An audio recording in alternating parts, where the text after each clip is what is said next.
Mike.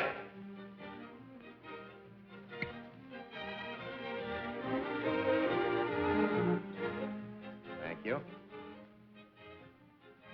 How do you do, ladies and gentlemen? This is Orson Welles. I'm speaking for the Mercury Theater, and what follows is supposed to advertise our first motion picture. Citizen Kane is the title, and we hope it can correctly be called a coming attraction. It's certainly coming to this theater, and I think our Mercury actors make it an attraction. I'd like you to meet them. Speaking of attractions, well, the chorus girls are certainly an attraction, but frankly, ladies and gentlemen, we're just showing you the chorus girls for purposes of ballyhoo. It's pretty nice ballyhoo. But here's some of our real Mercury people. This is the first time you've seen most of them on the screen. Hey, give Joe a little light. Thanks. Now smile for the folks, Joe. Smile. Joseph Cotton, ladies and gentlemen. That's it. Joseph Cotton. I think you're going to see a lot of him. Here's Ruth Warwick, whom I know you love. Ruth. Look at the camera, Ruth. We caught Ruth with her hair up. And here's somebody you've all heard on the radio, so I don't have to tell you he's wonderful. Ray Collins. Dorothy Commongore is a name I'm going to repeat. Dorothy Commongore. I won't have to repeat it much longer. You'll be repeating it. And here's George Coulouris, who's a grand actor. I'll say that name again. George Coulouris. Watch it. Here comes Everett Sloane. Look out, Everett. Oops.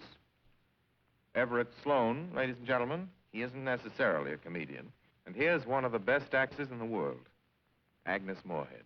I've said a lot of nice things, but Erskine Sanford deserves some more. Erskine Sanford. So does Paul. Paul Stewart, everybody. Citizen Kane is a modern American story about a man called Kane, Charles Foster Kane. I don't know how to tell you about him. There's so many things to say. I'll turn you over instead to the characters in the picture. As you'll see, they feel very strongly on the subject. Charles Foster Kane is... Sure, he started the war. But do you think if it hadn't been for Mr. Kane, the United States would have the Panama Canal? Charles Foster Kane is nothing more or less than a communist. Kane, governor.